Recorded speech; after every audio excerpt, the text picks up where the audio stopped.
आप सभी लोग जानते हैं सिविल सर्विस की मुख्य परीक्षा में एक पेपर आपका निबंध का भी होता है। और निबंध का पेपर मेरिट बेस्ड पेपर है। कहने का मतलब है कि जिन नंबरों के आधार पर आपको कोई पद मिलता है उसमें निबंध के नंबर भी जोड़े जाते हैं। और ये पेपर 250 नंबर का रहता है। 3 घंटे का समय मिलता है इसके लिए। और आप लोगों को 2 निबंध लिखना होता है इस पेपर में। और ये आपके सामने जो कॉपी दिखाई दे रही है ना, ये आलोक प्रसाद की है। इनकी रैंक थी 658वीं और 2019 की यूपीएससी में सिलेक्टेड है, ये भी याद रखिए। और इनका हिंदी मीडियम है, ये भी आपको मालूम होना चाहिए। प्रश्न पत्र संबंधी विशेष अनुदेश दिए गए, इन्हें भी पढ़ा करिएगा। प्रश्नों के उत्तर देने से पहले निम्नलिखित प्रत्येक अनुदेश को कृपया ध्यानपूर्वक पढ़ें।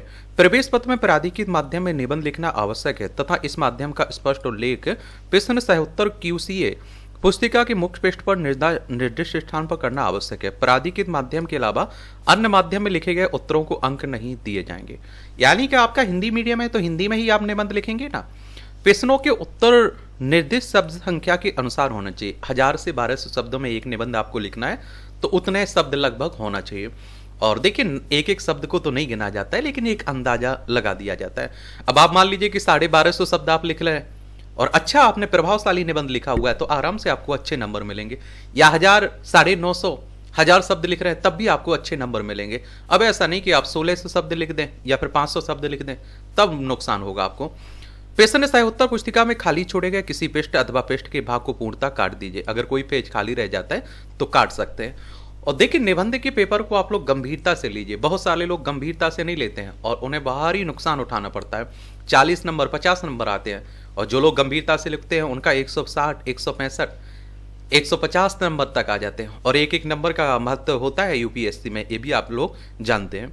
जीके जीएस आप लोग पढ़ रहे हैं, आप लोग न्यूज़पेपर पढ़ते रहते हैं, एडिटोरियल संपादकीय पाठ पढ़ते रहते हैं, योजना कुरुक्षेत्र पढ़ते रहते हैं, डिबेट सुनते रहते हैं। यहीं से आपका स्टडी मटेरियल तैयार हो जाता है। बस आपको प्रैक्टिस करनी है। मैं कहता हूं कि हर सप्ताह कम से कम 2 से 3 निबंध लिखते रहिए आप लोग।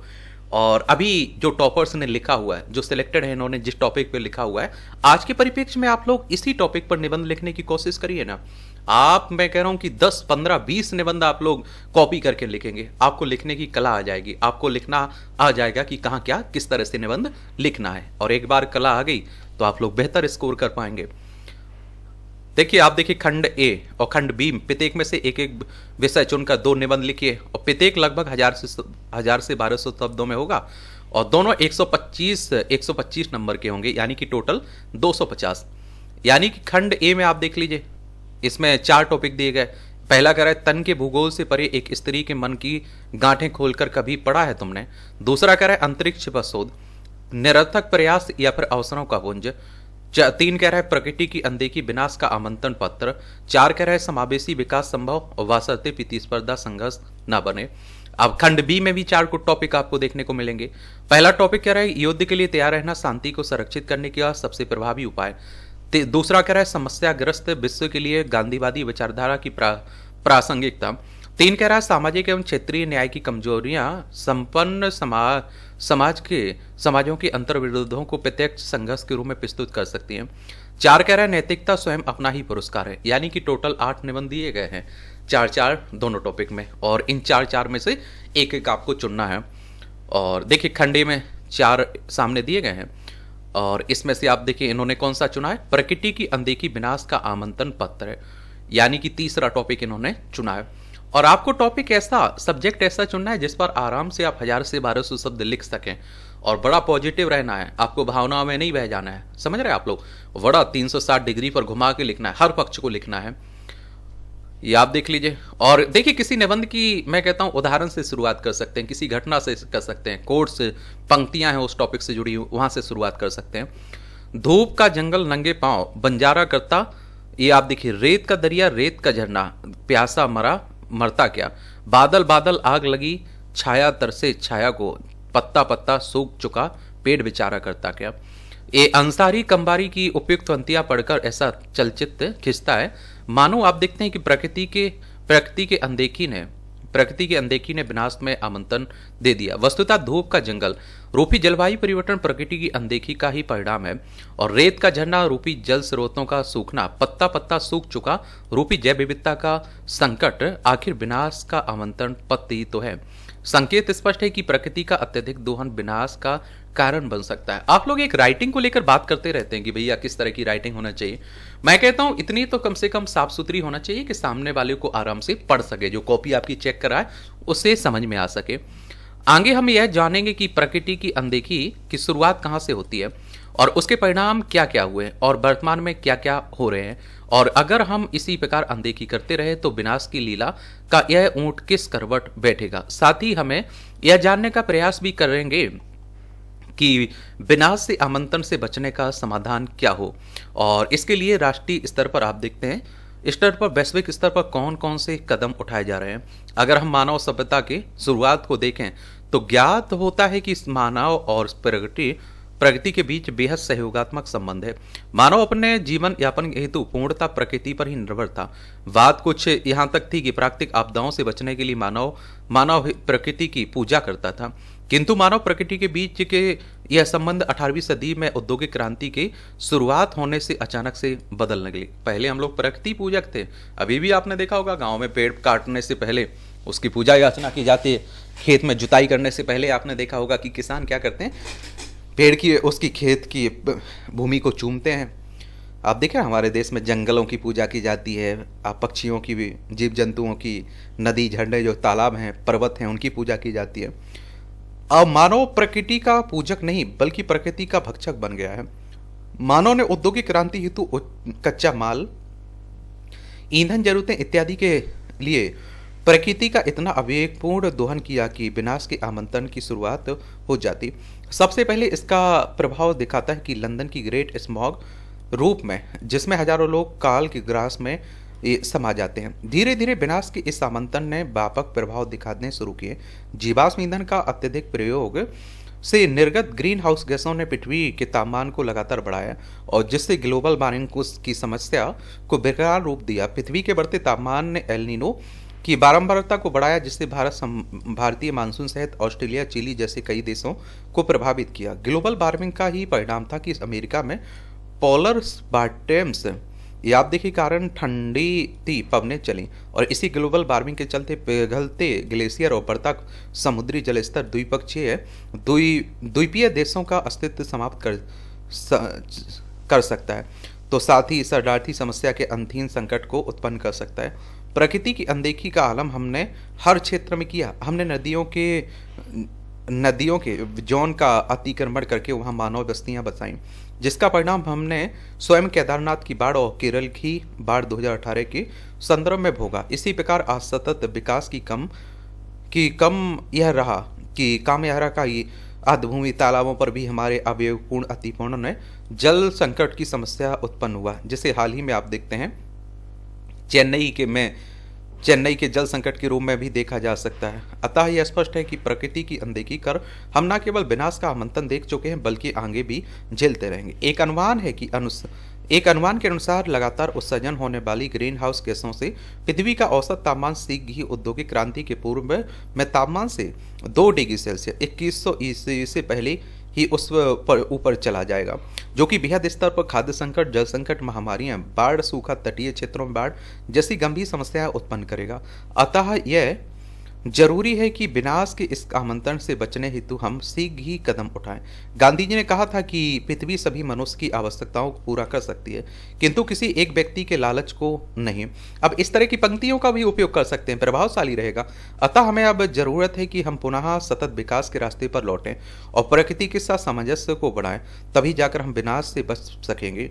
और यहाँ विचारणीय प्रश्न यह है कि आखिर इस समस्या का समाधान किस प्रकार हो। समाधान हेतु हमें व्यक्तिगत स्तर, राष्ट्रीय स्तर, वैश्विक स्तर पर निरंतर प्रयास करने होंगे।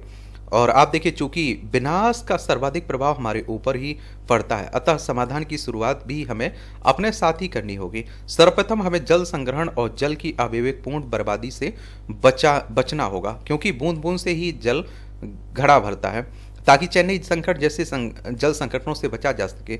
नीति आयोग की रिपोर्ट में तो यहाँ तक कहा गया है कि अगले वर्ष तक 21 भारतीय शहर डे 2022 पर पहुंच चुके होंगे। ये आप देखिए उस समय के उस परिप्रेक्ष्य में लिखा जा रहा है। और बेंगलोर का हाल आपने देखा, दिल्ली का हाल आप लोगों को याद होगा। नीति आयोग योजना आयोग को प्रतिस्थापित करके आया था 2015 में।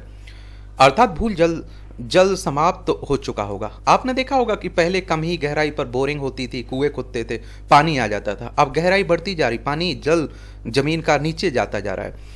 याद रहे, जल संकट की इस स्थिति के कारण भारत की अर्थव्यवस्था पर 6% नकारात्मक प्रभाव पड़ सकता है। इसी प्रकार प्रकृति के विनाश से बचने हेतु सर्वाधिक आवश्यक है कि कम से ग्रीन हाउस ये आप देखिए गैसों का उत्सर्जन किया जाए। और इसके लिए जरूरी है कि व्यक्तिगत स्तर पर सभी व्यक्ति अधिक से अधिक विद्युत को बचाएं। इसी प्रकार आवागमन हेतु अधिक से अधिक सार्वजनिक परिवहन के साधनों का प्रयोग करें, ताकि वायु प्रदूषण के विनाशात्मक लीला से हम बच सकें। ध्यान रहे कि वायु प्रदूषण को बेहद नकारात्मक प्रभाव मनुष्य स्वास्थ्य पर पड़ रहा है। इसके साथ ही प्रत्येक व्यक्ति को जहां तक संभव हो नवीकरणीय ऊर्जा के साधनों का उपयोग करना चाहिए तथा पेट्रोल के बजाय इलेक्ट्रिक वाहनों के उपयोग को बढ़ावा देना चाहिए। इसके साथ ही राष्ट्रीय स्तर पर भी विशेष प्रयास आवश्यक है। अगर भारत के संदर्भ में देखें तो आप देखिए यहाँ काफ़ी प्रगति दिखी। हालांकि हमें प्रगति की गति को तीव्र करने की भी आवश्यकता है। भारत सरकार द्वारा नवीकरणीय ऊर्जा पर अत्यधिक ध्यान दिया जा रहा है। जैसे 2022 तक 175 गीगावाट नवीकरणीय ऊर्जा उत्पादन का लक्ष्य, आईएससी की स्थापना, अपने आईएनडीसी में नवीकरणीय ऊर्जा से प्राप्त ऊर्जा को 40% बढ़ाना, साथ ही बायोफ्यूल पर बल देना भारत की प्रतिबद्धता को दिखाता है। अब भारत की तरफ से जो पहले चलाई जा रही उनका उल्लेख आपको कर देना है। इसके अलावा ऑल ईवन नीति, कार्बन टैक्स, इलेक्ट्रिक वाहन प्रोत्साहन नीति पर भी काम किया जा रहा है। आगामी जल संकट को देखते हुए प्रधानमंत्री मोदी जी द्वारा स्वयं जल संरक्षण हेतु अपीलों की तथा जल संरक्षण को तीव्रता प्रदान करने की बात भी की है। और आप देखें, चूंकि प्रकृति की अनदेखी का स्तर वैश्विक है तथा जलवायु परिवर्तन जैसी समस्या वैश्विक है, अतः समाधान भी वैश्विक होना चाहिए। हालांकि समय समय पर इसके प्रयास भी हुए हैं, जैसे बेना कन्वेंशन, मॉन्ट्रियल प्रोटोकॉल। इसी प्रकार हाल ही में पेरिस जलवायु समझौते को अपनाया गया और जिसके में प्रकृति के विनाश से बचने हेतु सभी देशों की जिम्मेदारी को अहम बताया गया। विकसित देशों की मदद इसके लिए सर्वाधिक जरूरी है। वस्तुतः तकनीक के माध्यम से ही प्रकृति के विनाश से बचा जा सकता है। और निष्कर्षतः प्रकृति की अनदेखी का विद्रोही स्वरूप संपूर्ण विश्व ने झेला भी है और संपूर्ण विश्व इस ओर जागरूक भी हुआ है। और आप देखते हैं कि पिछले वर्ष मॉरिशस द्वारा समुद्र में संसद की बैठक करना यह दर्शाना भी है किंतु अभी भी हमने प्रकृति की अनदेखी को लेकर वह प्रतिबद्धता नहीं दिखाई जिसकी आवश्यकता है। अतः यह जरूरी है कि पृथ्वी को धूप का जंगल और रेत का दरिया रूपी संकट से बचाना है, तो हमें अपने प्रयासों को और तीव्र करना होगा। हमें यह ध्यान रखना होगा कि पृथ्वी हम पर नहीं, हम पृथ्वी पर निर्भर हैं। अतः पृथ्वी का भविष्य क्या होगा यह निर्णय करने की सूत्र हमेशा पृथ्वी के हाथ में होगी। पृथ्वी का भविष्य या तो हरा होगा और या फिर होगा ही नहीं। देख रहे हैं। अब देखिए सेक्शन बी है, खंड बी दूसरा है। आप लोग बताइए, आप इसमें और बेहतर किस तरह से लिख सकते थे आप लोग निबंध, ये आप लोग बताइए। अब इसमें आपके सामने 4 टॉपिक दिए गए ना। युद्ध के लिए तैयार रहना शांति को संरक्षित करने का सबसे प्रभावी उपाय है। दूसरा क्या कह रहा है, समस्याग्रस्त विश्व के लिए गांधीवादी विचारधारा की प्रासंगिकता। 3 कह रहा है सामाजिक क्षेत्रीय न्याय की कमजोरियां संपन्न समाजों के विरोधों को प्रत्यक्ष संघर्ष के रूप में प्रस्तुत कर सकती है। 4 कह रहे हैं नैतिकता स्वयं अपना ही पुरस्कार है। ये समस्याग्रस्त विश्व के लिए गांधीवादी विचारधारा की प्रासंगिकता। इन्होंने आप देखते हैं कि क्या दूसरा टॉपिक चुना है। तो आप लोगों को इसी टॉपिक पर मैं कहता हूं आज के परिप्रेक्ष्य में आप लोग लिखिए इसे और बताइए इसमें और बेहतर क्या किया जा सकता था। एक धोती पहने हुए और लाठी हाथ में लिए ब्रिटिश संसद की सीढ़ियों पर चढ़ते हुए गांधी जी का वह विहंगम दृश्य जिसको देखकर अनेक बुद्धिजीवी और राजनीतिक यह कहा करते थे कि इस हाड़ मास के पुतले में ने पूरे विश्व को हिलाने की कुव्वत है, वह तब के संदर्भ में भी आप देखते हैं कि क्या सत्य थी और आज के संदर्भ में भी। और तब यह इसलिए सत्य थी क्योंकि गांधी जी ने अपने विचारों के दम पर संपूर्ण ब्रिटिश साम्राज्य को हिलाकर रख दिया और आज भी उन्हीं गांधी के विचारों के चलते वह पुनः संपूर्ण विश्व को समस्याग्रस्त विश्व से शांति, सद्भाव और नैतिकता से परिपूर्ण विश्व में बदलने की क्षमता रखते हैं, जिसमें लगभग प्रत्येक आयाम पर देखा जा सकता है। अब देखिए, आप लोगों ने देखा होगा किसान जो बिल आए हुए थे उसको लेकर विरोध हुआ, लंबे समय तक विरोध चला और बड़े अहिंसक तरीके से चला, शांतिपूर्वक चला। अब आप सोचिए, गांधी जी अहिंसा की बात करते थे, अहिंसक तरीके से आप देखते हैं कि क्या आंदोलन चलाने की बात करते थे। अगर किसान हिंसक आंदोलन करते 5 मिनट में वो दबा दिया जाता और सरकार को मौका भी मिल जाता। तो गांधी जी के जो भी विचार है आज भी प्रासंगिक हैं। सबसे पहले अगर पर्यावरणीय स्तर पर चर्चा करें तो हम देखेंगे कि पर्यावरण में के अत्यधिक दोहन के चलते आज हम किस स्थिति में पहुंच गए हैं। और आप देखिए गांधी जी ने क्या कहा था कि प्रकृति के पास इतने संसाधन हैं पृथ्वी के पास कि वो हमारी जरूरतें पूरी कर सकती है, लेकिन किसी स्वार्थ व्यक्ति की जरूरत पूरी नहीं हो सकती। वो लागू भी हो रहा है, आप देख लीजिए। आप ये आप देखिए आज की समस्याग्रस्त विश्व में ग्लोबल वार्मिंग, जलवायु परिवर्तन, मानसून में बदलाव, अमेरिका में पोलर वार्टिक्स आदि समस्याओं का समाधान गांधीवादी विचारधारा में खोजा जा सकता है। ये आप देखिए गांधी जी कहते थे कि पृथ्वी सभी मनुष्य की आवश्यकताएं पूरी कर सकता है, किंतु किसी एक व्यक्ति के लालच को नहीं। अतः स्पष्ट है कि गांधी जी के सतत विकास के पक्षधर थे और प्राकृतिक संसाधनों के अविवेकपूर्ण दोहन के स्पष्टता खिलाफ थे। और लेकिन वर्तमान विश्व की प्रकृति के दोहन की अविवेकपूर्ण भूख का ही नतीजा है कि अर्थ ओवर शूट के घटकर 3 अगस्त पर पहुंच गया है। अगर गांधीवादी विचारों की राजनीतिक स्तर पर प्रासंगिकता पढ़ते हैं तो नजर आता है कि गांधी जी कि विचार वहां भी समस्याग्रस्त विश्व का निदान करने में सक्षम हैं। और इसमें आप देखेंगे सिद्धांत विहीन राजनीति के कारण ही आज विश्व में भ्रष्टाचार, कॉर्पोरेटिज्म, कलेक्टोगेसी, ये राजनीति का अपराधीकरण, राजनीतिक दलों में आंतरिक लोकतंत्र का अभाव, ये आप देखेंगे जैसी समस्याएं बनी हुई हैं। यही सिद्धांत विहीन राजनीति गांधी जी को 7 पाप अवधारणा में शामिल है। इसी प्रकार गांधी जी के राजनीतिक विकेंद्रीकरण, पंचायत के गठन का विचार नागरिक सशक्तिकरण में बेहद सहायक है। इसलिए इसी प्रकार गांधी जी मिनिमम गवर्नमेंट की बात करते थे। 1937 के चुनाव में कांग्रेस की जीत के बाद उन्हें न्यूनतम शासन के माध्यम से जन भलाई हेतु कार्य करने का निर्देश दिया था। आज भी प्रधानमंत्री मोदी जी द्वारा अनेक सिद्धांत मिनिमम गवर्नमेंट, मैक्सिमम गवर्नेंस को अपनाया जा रहा है, जो कि न केवल समावेशी विकास में सहायक है बल्कि वंचित वर्गों के उत्थान में भी आर्थिक स्तर पर भी गांधीवादी विचार विश्व की कई समस्याओं का समाधान करते हुए दिखते हैं। गांधी जी की दृष्टि सिर्फ सिद्धांत के माध्यम से विश्व में आप देखते हैं कि क्या व्याप्त आर्थिक असमानता को समाप्त किया जा सकता है। याद रहे कि भारत के अमीर 1% लोगों के पास 58% संपत्ति है। इसी प्रकार गांधी जी को कौशल विकास, व्यावसायिकता, शिक्षा, वर्धा योजना को अत्यधिक बल देते थे। वह दुनिया में व्याप्त गरीबी, बेरोजगारी की समस्या को खत्म कर सकते। और आप देखिए यही कारण है कि भारत सरकार के स्किल इंडिया मिशन के माध्यम से जनसांख्यिकीय लाभांश का लाभ प्राप्त करने की चाहत में गांधीवादी विचारों की छाप दिखती है। गांधी जी गरीबी को हिंसा का सबसे विकृत रूप मानते थे और कुटीर उद्योग के प्रोत्साहन पर बल देते थे। आज भी विकासशील देशों में एमएसएमई सेक्टर का महत्व गरीबी निवारण में अहम हो सकता है। क्या हो सकता है? अहम हो सकता है। इसी प्रकार संपूर्ण विश्व के सामाजिक परिप्रेक्ष्य में व्याप्त अशांति, हिंसा का समाधान भी अहिंसा रूपी उनके अस्त्र में देखा जा सकता है। आज सीरिया गृह युद्ध, यमन गृह युद्ध, आतंकवाद, धार्मिक कट्टरता, ISIS जैसी सभी समस्याओं का समाधान अहिंसा रूपी विचार से हो सकता है। गांधी जी ने अपने सिद्धांतों के क्रम में सत्याग्रह का अत्यधिक प्रयोग किया। उन्होंने सत्य और अहिंसा के आग्रह की इस शक्ति के बल पर संपूर्ण ब्रिटिश साम्राज्य को झुका दिया। और सत्याग्रह का यह विचार गांधी जी के जाने के बाद भी निरंतर सत्य बना हुआ है। जैसे कि दक्षिण अफ्रीका में नेल्सन मंडेला ने रंगभेद और साम्राज्यवाद के विद्रोह की लड़ाई सत्याग्रह के माध्यम से जीती है। उसी प्रकार मार्टिन लूथर जूनियर ने अमेरिका से रंगभेद की नीति आप देखते हैं कि समाप्त करने में गांधीवादी विचारों का ही आश्रय लिया। और यहाँ तक कि वर्तमान में भी गांधी जी को सत्याग्रह का विचार सकारात्मक परिणाम लाने में सफल है। जैसे इंडिया अगेंस्ट करप्शन, अन्ना आंदोलन के माध्यम से भ्रष्टाचार का जो पुरजोर विरोध किया गया, उसी का नतीजा था कि सरकार लोकपाल अधिनियम लाने में विवश हुई। गांधीवादी विचारों की प्रासंगिकता का एक अहम पक्ष चरित्रवान शिक्षा से जुड़ता है। वह चरित्र बिना शिक्षा को पाप मानते थे। आज भी आतंकवाद से हिंसा, परमाणु बम जैसी समस्याएं चरित्र विहीन शिक्षा के कारण ही उत्पन्न हुई हैं। इसी प्रकार अंगों का व्यापार, मानव तस्करी, ड्रग्स तस्करी, हथियार तस्करी, वेश्यावृत्ति, पोर्नोग्राफी, अंतर्राष्ट्रीय व्यापार में डंपिंग की समस्या का मूल आधार नैतिकता और मानवता के बिना व्यापार की श्रेणी में आता है। और गांधी जी की 7 पाप अवधारणा के अंतर्गत बिना नैतिकता के व्यापार पाप है। इसी प्रकार गांधी जी को विज्ञान के विकास के पक्षधर थे, किंतु वह इसे मानवता के साथ जोड़ना चाहते थे। और उदाहरण के लिए यूरेनियम से परमाणु बम बनाने के बजाय गांधी जी यूरेनियम से परमाणु ऊर्जा बनाने पर विश्वास रखते थे, जो कि परमाणु निरस्त्रीकरण को की ओर आगे ले जा सकता है। इसी प्रकार गांधी जी के विचारों के माध्यम तकनीक के मदद से भ्रूण हत्या रोकी जा सकती थी, जो कि लिंगानुपात सुधारने हेतु अहम है। और इसी प्रकार गांधी जी के मन की स्वच्छता के साथ तन की स्वच्छता पर विशेष बल देते थे, और जिसकी मदद से हम कचरा प्रबंधन की समस्या से निजात पा सकते हैं।